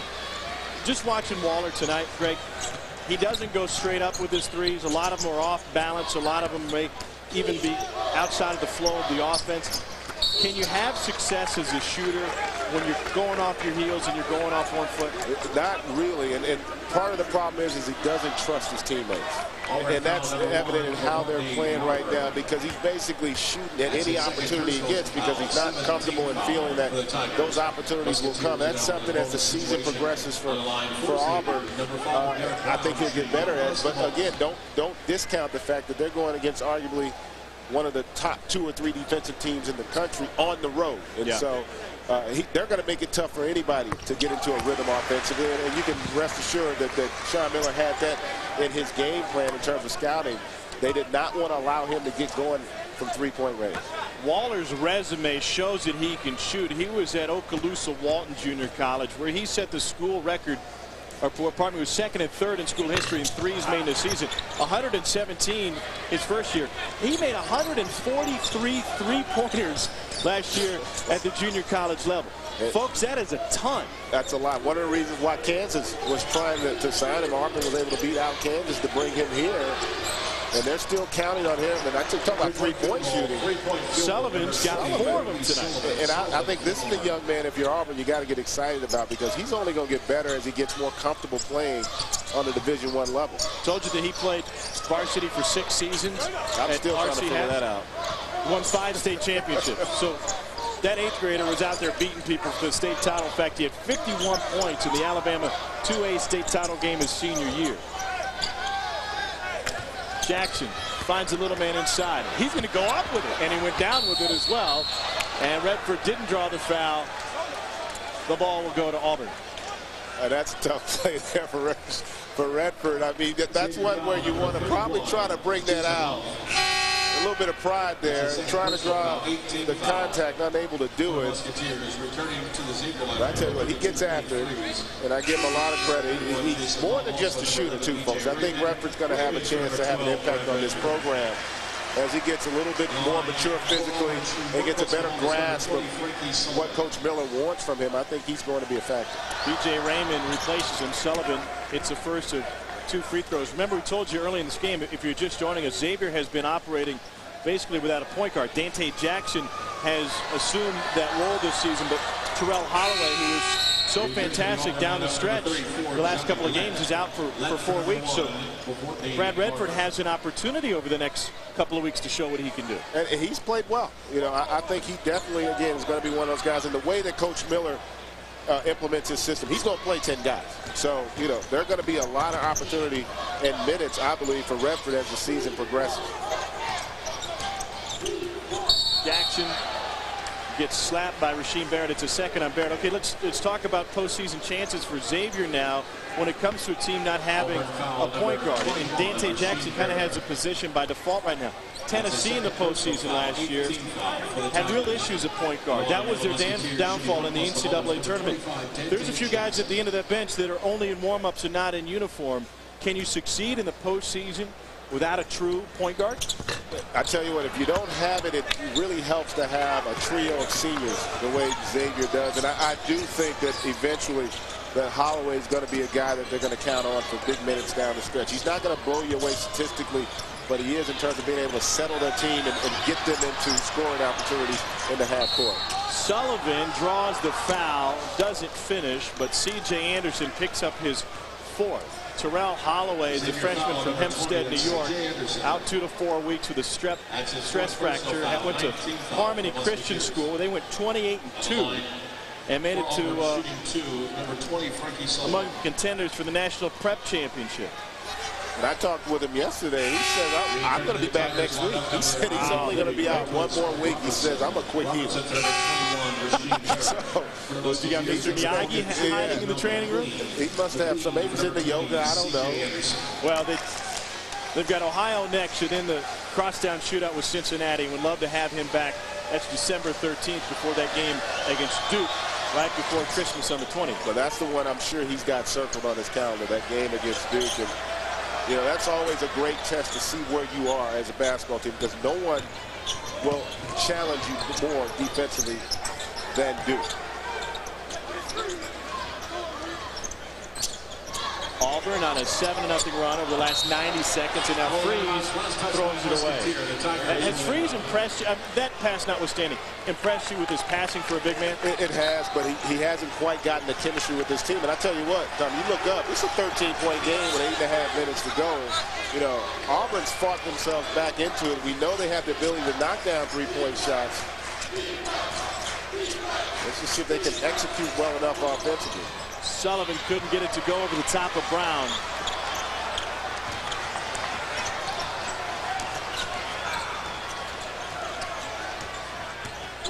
Jackson will get doubled here. Reed comes over, finds Frease. Frease for three.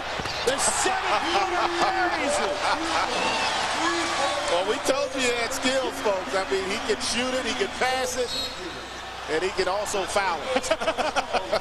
And so Frankie Sullivan will have a chance at a three-point play. A conventional three-point play coming for Sullivan. But how about Freeze?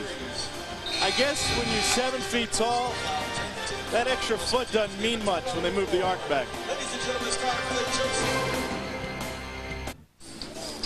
60-46, 14th ranked Xavier with the lead, but tonight there's a sign out front, guards wanted. We got plenty in the building. How about Jeff Lebo, played for Dean Smith at Carolina. Sean Miller was at Pitt, where he helped guys shatter backboards. And who wouldn't wear number 50 as a guard? Greg Anthony. The shorts weren't short enough. At least he had a T-shirt underneath. That was the look then. It was the look. I don't know about the look I had on my face. I think that because Kansas was giving it to us in that game. But you talk about point guard play. Jeff Lebo was 15th all-time in scoring when he left North Carolina. Sean Miller had over 750 assists at Pitt. So those are two guys that got it done on the Division I level, and they're definitely trying to relay that ability to their team. Auburn will show pressure here. Do guards make better coaches? I believe so. I might be a little biased, but I think you have to, because we always felt like as guards that you had to do a little bit of thinking for the big guys. You had to think for them, a little bit. You know, you had to humor them as well, because all they want to do is catch the ball and score. Well, that's what Frease showed last time down. Hit that big three. How about another one for Raymond? He's off the mark. Raymond now 11 of 15 from behind the arc in 2 games against Auburn in the last 2 years. Reed leaves it. Nothing to do. And so thrown away by Waller.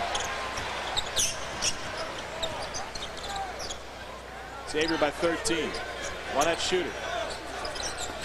Raymond had it knocked away. Here's Waller out front, working on Jackson. Jackson 6'5". Spotted, but count it. McQueen had 3 blocks in his Xavier debut against IPFW. Here he is. This one will be a goaltender. I don't know. I think it's definitely a good call. That ball was definitely on the way down. Yeah, that was more about sending a message right there than anything. But the message you better focus on if you're Xavier. This is an 11-point game with 7 minutes. That's a lot of time. And if you ever allow that intensity to fall off, it's very difficult to turn it back up. So I'm sure Sean Miller's a little bit concerned right now. The concern for Auburn should be foul trouble, because Dwayne Reed just picked up his 4th. In the backcourt for Jeff Lebo, Quantez Robertson has 3. Tay Waller has 3. And Rasheem Barrett has 2, but he's on the bench. Actually, Barrett returns right now for Auburn. And so Reed will take a seat with 4. Jackson on the line, shooting 1 plus the bonus. Dwayne Reed only has 4 points tonight. He's been over 20 points each of the last 2 games for Auburn. This Auburn team coming off of a 67-61 loss to Northern Iowa in Chicago. I'll tell you what, free throw shooting right now. Xavier is struggling. 9 of 18, only 50% from the free throw line. And again, they're going to get fouled down the stretch. Love commits his 3rd foul, and with 6:55 to go, among other things, that will stop the clock. Auburn's having a tough time getting shots.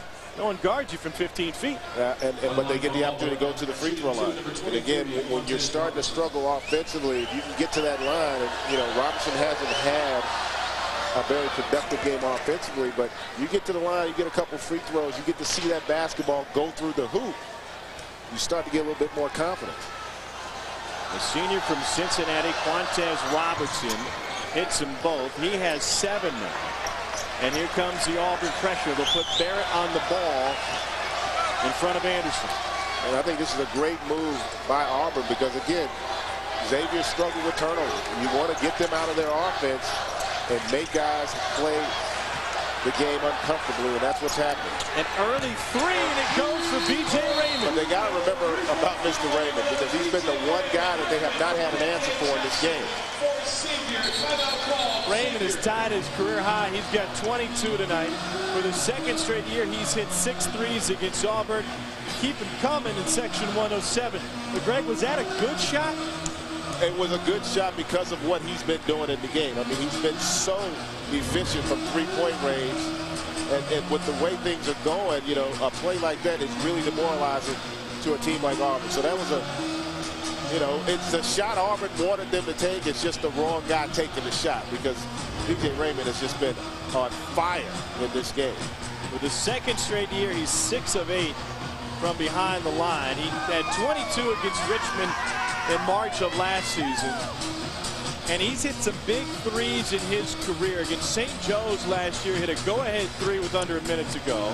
And then hit a pair of threes in the last minute and a half against West Virginia in the NCAA tournament. Xavier has drilled 28 threes in the last 2 years against Auburn. Apparently that extra foot hasn't made much of an impact. Not at all. It had up until tonight's game this season, though, I think, for Xavier. They had not shot it well from the three.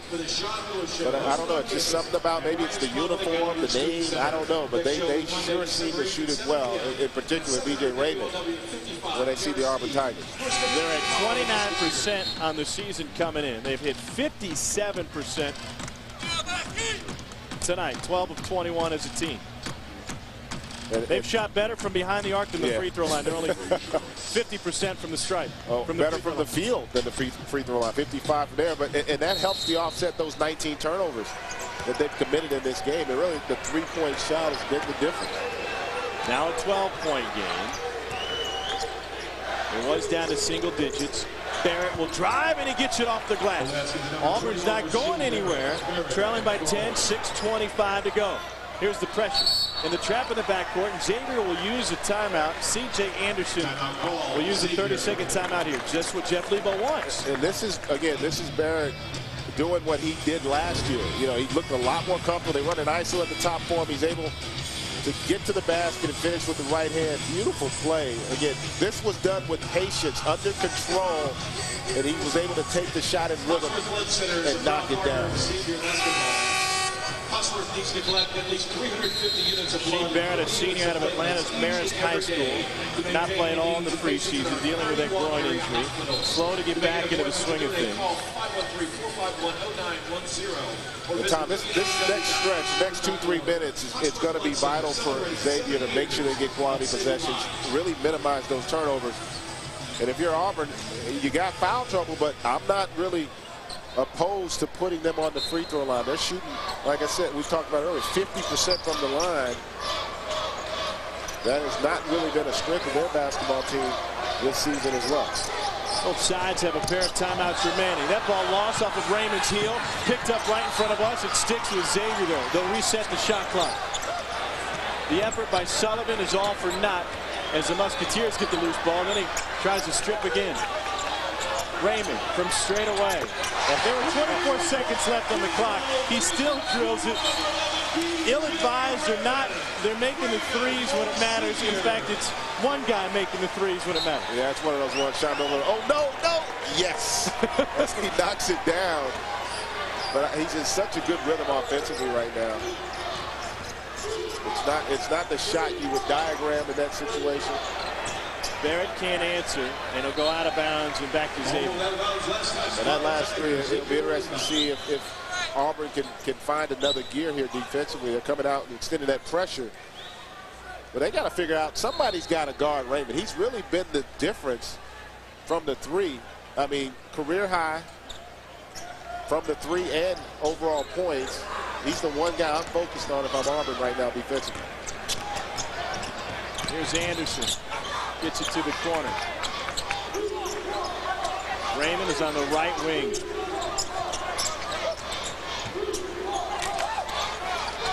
Sullivan's guarding Raymond, who's now filtered his way down to the corner. Dante Jackson gets the pick up high. Brown dumps it in.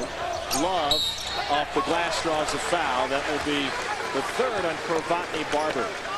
That was good offensive execution by Xavier. They run a high pick and roll with the purpose being just to reverse the ball and get that deep post position and to give Love an opportunity to go one-on-one without the benefit of help defensively from Auburn. And my mistake, that foul was on Frankie Sullivan, his second, not Barber. So Barber still has two. And Jason Love fits one in. He only has 3 points tonight. But he's done his job. That's one of the things we talked about. You know, Xavier's one of those teams that they don't have anybody that gets caught up in stats. You know, everybody knows what their role is. Their role is about winning. Some nights it's going to be yours to score it. Other nights you're going to have to defend it, be a ball mover. They have a great understanding of how to play winning basketball. Hargrove for three, and he gets one. Lucas Hargrove with his first bucket of the night. Fifth three of the season for Hargrove. There's still enough time. Just under 5 minutes, 12-point game. Raymond looking for the assist to Jackson.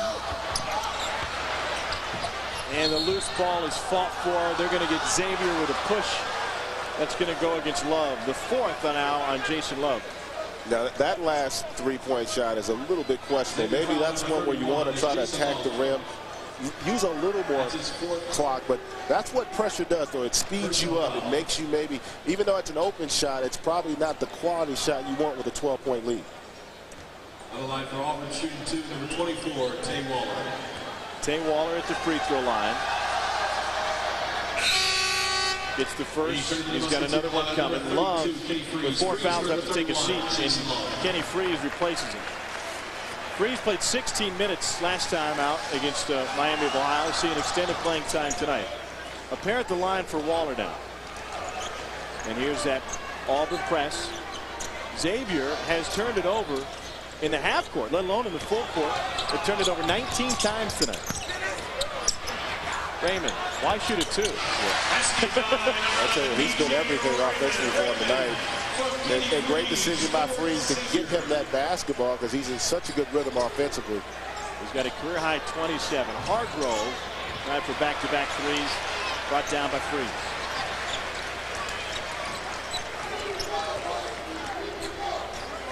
Xavier, you want to use a little bit of clock here. Make Auburn burn some energy. That two-pointer for Raymond was only his second attempt inside the line tonight.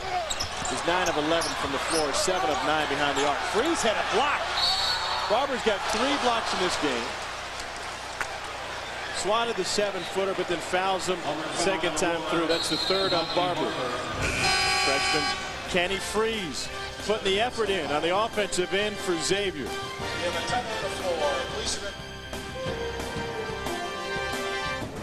College basketball on CBS College Sports is brought to you by Energizer Lithium. Keep going.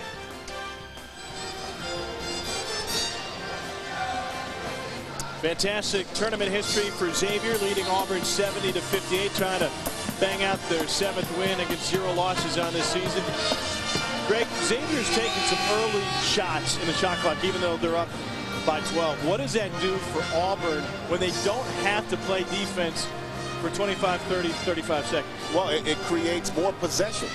You know, in a 4-minute game, basically that's all we have left. If you're going to be taking shots at 7 to 10 seconds, you know, that's probably another 6 possessions that you have the potential to get if you're Auburn to make a run down the stretch. But more importantly, big picture, if you're Xavier, you know, this is not the mindset you want to have as the competition increases, as you get ready for conference play.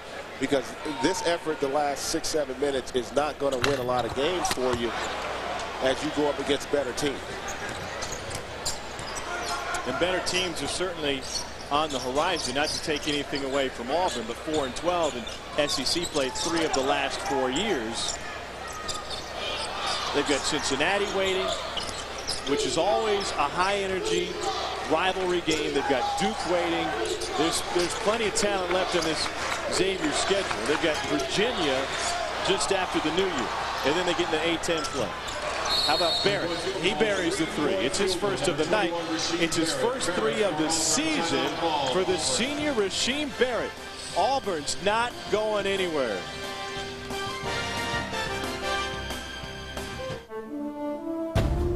On his first space flight aboard the shuttle Atlantis, astronaut Jim Voss awoke to a familiar refrain. The Auburn fight song was playing as NASA's wake-up call that day. While pursuing an aerospace engineering degree at Auburn, Voss had been cheered to the song as one of the top wrestlers in the SEC. Later, the veteran of 5 space flights would perform 4 mission-critical spacewalks during his exemplary career with NASA. The SEC, a story of character. Xavier only leads by 9. Auburn's waiting to find Rasheem Barrett. Looks like he has found his stroke. And great pick and roll and good decision there by Reed to find him. And there again, the patience and the rhythm.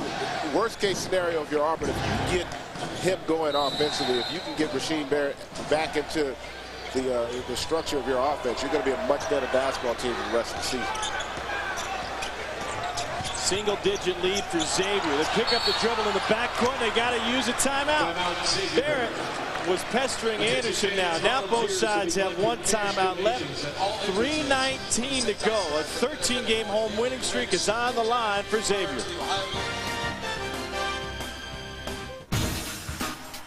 They don't just come to play, they come to win. Speed, strength, intensity. Man, their whole game is a force to be reckoned with.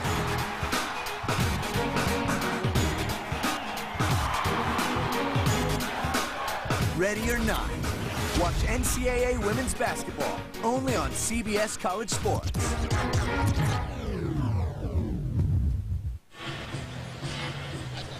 Sean Miller's Xavier Musketeers have turned it over 19 times today. That wasn't a turnover in the last possession, but they did have to burn a timeout. The lead has dwindled to 9. And here's pressure again. Barrett now on Dante Jackson. They want the trap. Jackson walked with it. Turnover number 20. And how about the job Rasheem Barrett's doing on both ends? They're great job in the backcourt defensively.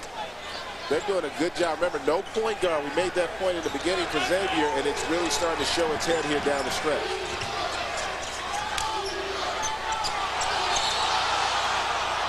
Jeff Lebo uses a timeout.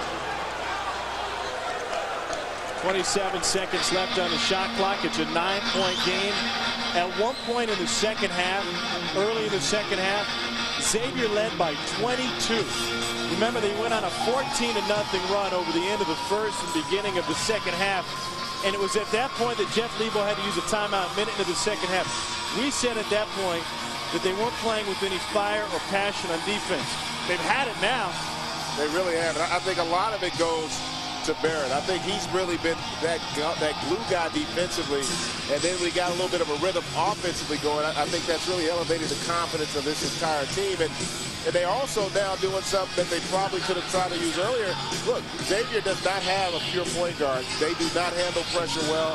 They've turned it over a lot in this game, 19 times, and as the pressures increase, it's really gotten Xavier back on their heels. And right now, look, this is a game. You score a basket here, a 2-on-3, you know, you're a 3-possession game. So who does Auburn go to on this possession? Well, I think they got to just continue to try to attack the rim, force the help, and if they can get the 3, great. But 2-pointers are solid right now. You know, Sullivan is very capable. I like Barrett as well, but I don't want anybody, if I'm Auburn, just trying to go one-on-one. Stay within your offense. 3 minutes is a lot of time. It's a lot of time to come back and win this game. So you just want to continue to execute your offense. You got Waller in the game. He's going to give you some good spacing. They're going with a 4-guard offense right now, so that's going to give them the opportunity to beat people off the dribble, force help, and try to create some open jump shots. Dwayne Reed, the point guard, playing with 4 fouls. Here's Barrett, the senior. Barrett takes the game in his hands, but can't finish. Left on the glass, and one coming. And Lett gets that offensive rebound. Even though Barrett doesn't score, a good, strong, aggressive move forces the help.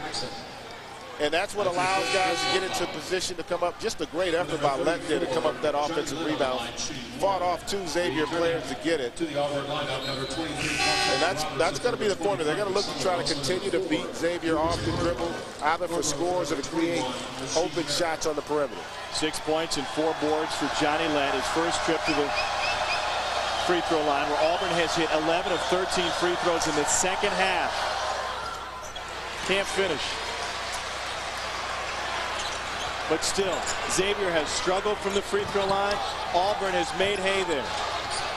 Here's the trap. Jackson gets rid of it. Here's Raymond. He'll drive, and a reach-in foul by Lucas Hargrove. It's the 3rd on Hargrove. Auburn foul number 4, that's Lucas Hargrove. You know, you didn't have to commit the foul there, but Raymond, a good strong attack to the elbow there to create the contact and get to the free throw line. He's really been the only player offensively that's been able to get anything going here in the second half for Xavier. You don't have to foul him. Well, why not foul? Xavier has struggled from the free throw line, hit less than 50% now. Lett and Hargrove take a seat along with Robertson. Sullivan is in. So is Waller. But there's so much time left right now with a 7-point game, and you're also over the 10 foul rule as well. So you're going to get 2 free throws every possession, and you know, if you can come up with some stops without fouling, it's going to give you a better opportunity, because you don't want to have to play against this half-court defense if you're Auburn. See if Auburn can get 2 for 1 or 3 for 1 after they gave up the 1 free throw.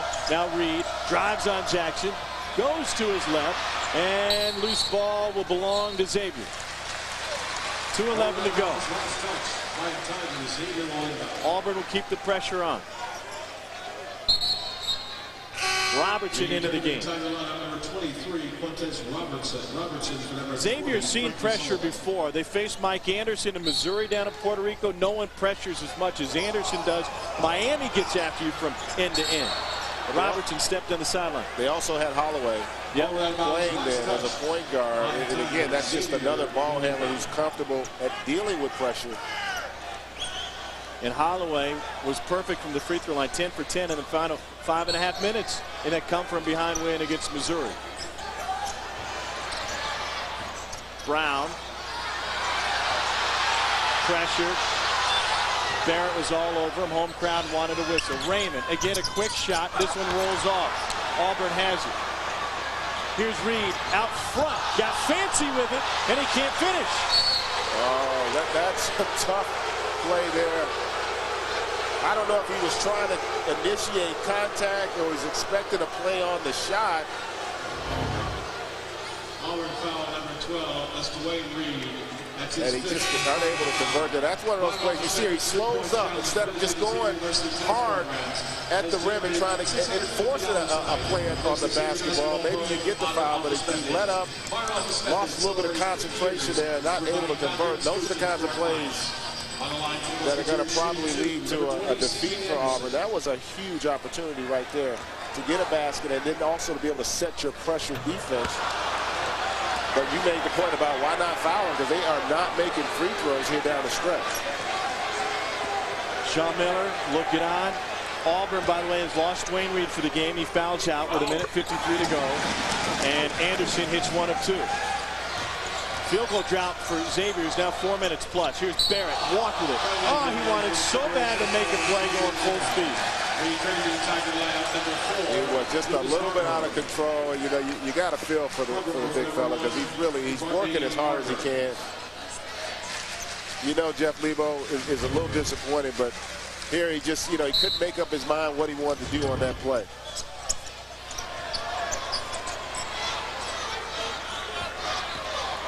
The pressure again. Dante Jackson tried to back out. Waller where he wanted to be, couldn't get the steal on Anderson. Now Sean Miller should spread it out.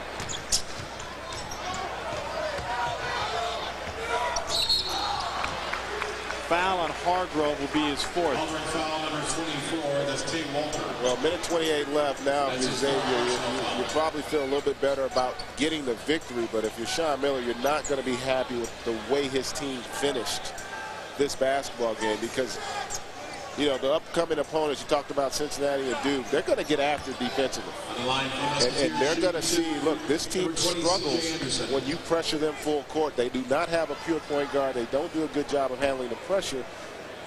And on top of that, they're not shooting it well from the free throw line. That free throw for Anderson makes them 13 of 26 from the line. Anderson not helping the cause, just 2 of 6. Gets them both here. He's got 6 points tonight. And it's not uncommon either, Thomas, when you're playing, you're up 22, for you to just, you know, that switch to get turned off. Robinson knocks down the little 15-footer. And it's hard to turn it back on. I remember in college, Coach Tarkanian used to always say, you know, it's not a light switch. You can't just turn it off and on. And I think that's what happened. I think Xavier got up big, got a little complacent, and they just took their foot off the pedal. And as soon as they did that, they could not regain that intensity that they were playing with the first 30 minutes of this game. On the other hand, credit Jeff Lebo's squad, who came out flat in the first minute, and then somehow they're able to power up and get going here in the second half. After trailing, to amend what I said earlier, trailing by 25 at one point in the second half, made it a 7-point game, and now still trying to work their way back from a 9-point deficit with a minute to go. Xavier's one of the best 3-point defending teams in the nation. Barrett. Quick 3. Waller draws a foul on C.J. Anderson. Anderson will foul out with 51.7 seconds remaining. And, you know, you want to say Xavier's comfortably ahead and they're going to win. But, you know, you make these 3 free throws here. This is just, you know, it's a 6-point game. You don't want to go and take that foul. Should Waller make all 3, and he's only 6 of 9 from the stripe coming into this game. Now 8 of 10 on the season. If he makes all 3, it's a 6-point game against a team that has turned it over 20 times tonight. Two possession game too. So that's going to be huge. And again, you know Xavier's not comfortable dealing with this pressure right now. They have not done a good job. They're not consistently making free throws. This is going to get interesting down the stretch. If Auburn can continue with that intensity and create another turnover here. That Auburn bench trying to get everybody fired up. Their first road game of the season. And Waller looking for his 3rd. They're going to foul if they have to. Waller hits all 3. Barrett is on the bench right now.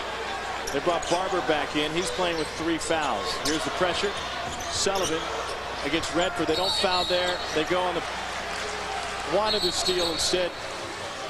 Xavier will be shooting 2 on the other end. Is that where you want to get the steal in this press? Yeah, you want to try to get it in the back, but they got what they wanted. You got a trap there on the sideline. They just weren't able to come over and cut off that pass back from Redmond to Raymond, and the foul comes in late. The whistle a moment ago was for the Xavier timeout, not a foul. So 33 seconds left on the shot clock, 49 in the game clock, and they're still going to have to inbound the ball. They're going to have a couple. They still got plenty of time to get it over, but more importantly, they don't have a timeout now. So if they get in a position where there's a trap, they're not going to be able to call a timeout and get a reset. So that's a huge play. 49 seconds is a lot of time left in this game. Xavier's 6-0. They're ranked number 14 in the nation. They've won 13 straight here at home. They went to the Elite 8 last year, but they're playing without a point guard this season. If you just joined us, and it's been an issue tonight. It's been an issue really all season for them. They've been able to find ways to win, much like they're going to have to do here down the stretch. Raymond. Sullivan reached. Got caught. That's his 3rd foul. And they're going to put B.J. Raymond on the free throw line. Number 20, that's Frankie Sullivan. That's his and Raymond's only 1 of 2 so far in this game, but you know he's been stroking it so well. B.J. Raymond has a career high tonight, 28 points. Number 11, B.J. Raymond. He has hit 7 threes in 9 attempts from behind the arc, but from the free throw line, this is his 3rd attempt tonight. And that first one's big because that now makes it a 3-possession game. And that's going to be huge. Remember, Auburn does not have the luxury after a score to stop the clock and set their defense. So it's going to be much more difficult for them, even if they score, to put forth that pressure full court. It's a 30-point night for B.J. Raymond. Tay Waller tried to spin it off the glass. Love has the rebound. And that should just about do it as Love is fouled by Barber. It's the 4th on Barber. Tell you what, Jeff Lebo can't be happy with that possession because that's one of those plays. You use that penetration to force help and try to get somebody a rhythm shot on the perimeter. That was a tough shot to attempt at this stage of the game. Greg, every coach in the nation is trying to learn about their team right now, whether you're Rick Barnes at Texas, John Calipari at Memphis, these two guys here tonight. Auburn, I think, learned that they could compete. Xavier learned that their deficiencies have to be addressed if they want to be among the nation's elite. You know, there's no doubt about it. And talking with Sean Miller yesterday, that was the first thing he talked about. He said, you know, we'd like to play faster. We want to score and get easier baskets, but right now we just don't have the guard play that will allow that to happen. And even when Holloway comes back, he's still a freshman, so it's going to take him some time to really take over the leadership role of that basketball team. So this is going to be a challenge for them. They're still favored to win the Atlantic 10, but it's going to be a struggle for them as they continue to try to get some consistency in their backcourt. B.J. Raymond gets whistled for the foul, bumps Sullivan out of bounds, and so Sullivan will go to the free throw line where Auburn's trying to get it done here in the second half. Xavier, by the way, shooting so poorly from the free throw line. In the last 5 minutes of this game, they've gone 8 of 10 from the line. Remember, we saw back-to-back possessions. They had 2 shots, only made 1. Since then, they haven't missed. And again, a lot of this, the way this game is going down the stretch, has to do with the fact they got up to that big lead. I think if I'm Sean Miller, that's my biggest issue with my team is that we allowed our intensity to drop, and we didn't play like we were down 20. Redford found the loose ball, a whistle, and another Auburn foul with 32 seconds left. Well, we mentioned this earlier. It doesn't get much easier. They get Ohio next, then downtown against Cincinnati. That Duke game will be in New Jersey on CBS, and Butler. And then just after the New Year's, after Robert Morris comes to town on New Year's Eve, they go to Virginia on January 3rd. And Tom, you talked about getting to know a little bit about your team. Rest assured, Sean Miller's going to know a whole heck of a lot about his club come the first of the new year. Maybe it's like the end of the night when the light comes on your date and all of a sudden you learn too much. Maybe he's seeing some things tonight that he didn't want to, obviously knew about, but didn't want to see down the stretch. But you know what? You still got to love him. You know, not everything's going to be perfect. But overall, you know, for 30 minutes of this game, they played with great intensity, great passion. They were in sync and had great chemistry defensively. They just took their foot off the gas, and Auburn give them a lot of credit because they did compete. They played hard. They'll have something to build on for the rest of the season. It looks like even though he missed that 3, Barrett is back, and that's good news for Auburn as Hargrove cleans up inside. 7-point game again. 22 seconds left. The pressure continues for Auburn. And Hargrove with a quick foul on Raymond. And for Lucas Hargrove, he's done now, his 5th. That's his 4th personal foul. Xavier Athletics like to thank Franklin Savings. And the junior from Pontiac, South Carolina is done. Card deck giveaway. Franklin Savings, the proud sponsor of Xavier Athletics. On the line for the Musketeers, shooting 2, number 11, B.J. Raymond. So B.J. Raymond to the free throw line. I was wrong. Hargrove only has 4, so Raymond hits the first. Right now, Raymond's kind of just padding the stats a little bit.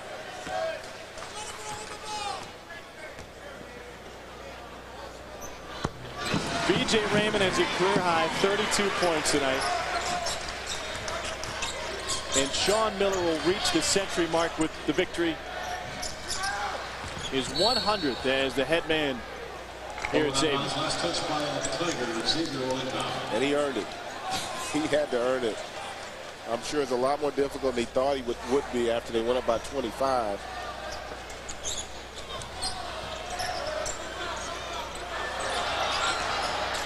Auburn with the steal. Sullivan off the glass.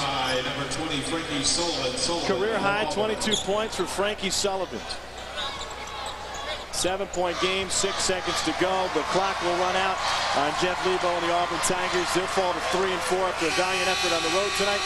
Xavier State's Perkins. They are now 7-0 with their 14th straight win at the Cintas Center. And number 100 says it all.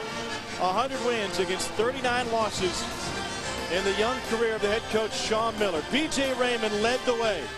A 32-point effort for X tonight. For Greg Anthony and our entire CBS College Sports crew, I'm Tom Hart. For the latest scores, news, highlights, and analysis, log on to CBSSports.com. This has been a presentation of CBS College Sports, the pulse of college sports. Xavier stays perfect. A little magic tonight, and the Musketeers are 7-0. Thanks for watching, everybody. So long from Cincinnati.